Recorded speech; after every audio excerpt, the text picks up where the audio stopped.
Hello, everyone. I just wanted to go over the week 7 study question, just one question, really having to do with just 08-10, which is an extremely interesting case. I don't know. During the time when I was going through a lot of BER cases looking for things that would be good, 08-10 is one of the most interesting cases you'll come across. One of the reasons is that it deals directly with the root issue of the first canon and what an engineer should do when they are faced with the first canon issue, and also the conflict between the first canon and the fourth canon.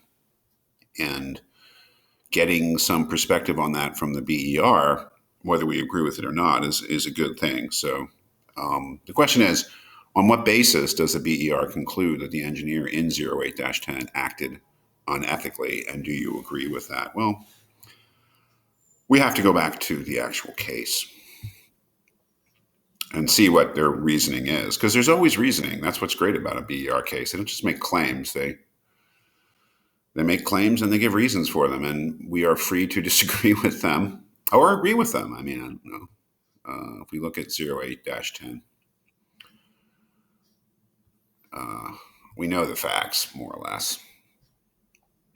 And was it ethical for engineer A to make this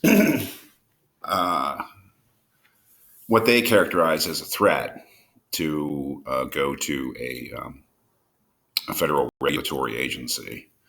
So what they're focusing on, obviously, is not the possible, even probable, ethical violation of the company in releasing this respirator. They're not focusing on that at all. What they're focusing on, and that what's important to see, is what they really are focusing on is the engineer's response to that. The engineer telling his or her employer that unless they do something about it immediately, that they're going to go to going to blow the whistle. I guess to find the reasoning, we have to go pretty deep into the thing.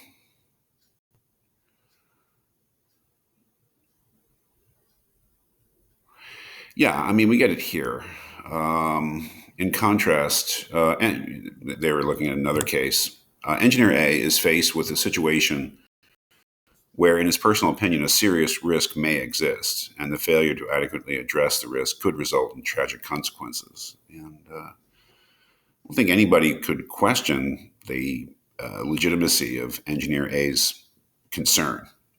The question is the way that they acted on that concern. But unlike the facts and circumstances involved in BER case 76-4, Engineer A was not personally involved in the engineering decision-making process. So that's a factor. Did not have any particular expertise in the technical area involved. Okay, so that's true. Although Engineer A certainly was asked to review the thing and came to a conclusion based upon their engineering knowledge. But that's a big factor, I suppose, in the BER's claim, is that because the engineer was not involved in the actual engineering of the thing and also was not an expert in the technical area involved, that is a factor. Okay, Engineer A may not be in possession of all the necessary information to make an informed judgment. Is another big factor. And finally,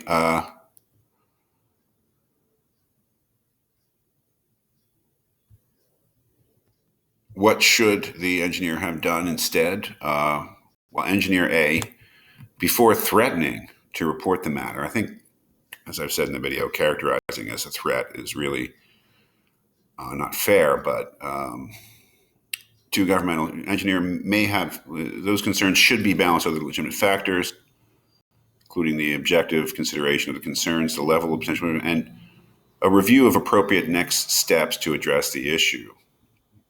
That the engineer should have gone farther within the company in trying to investigate the matter. So, right. If after making additional inquiries, engineer A determines that no meaningful actions are being taken to address the issue, engineer A should explore internal mechanisms within medtech. Basically, that engineer A was being precipitate, that they were jumping the gun, that they were hasty, that they were being unreasonable in the demands that they're making on their employer because of all of these things, and that it would have been the right thing to do to continue to follow up if engineer A wanted to. There's no duty here that they say that engineer A has. They could have followed up on it internally. So that's the basic argument. The second question is, do you agree with it? And it's not ridiculous, right? It's not a ridiculous argument because it comes down to a matter of judgment. There is no clear cut,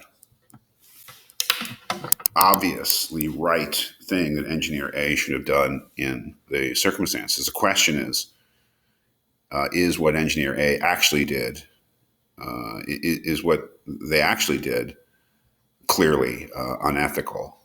That's where it becomes a little murky. I'm not sure. It is a matter of judgment. When do you make such a demand upon your employer? Do you ever make such a demand upon your employer? I'd imagine in some cases you do.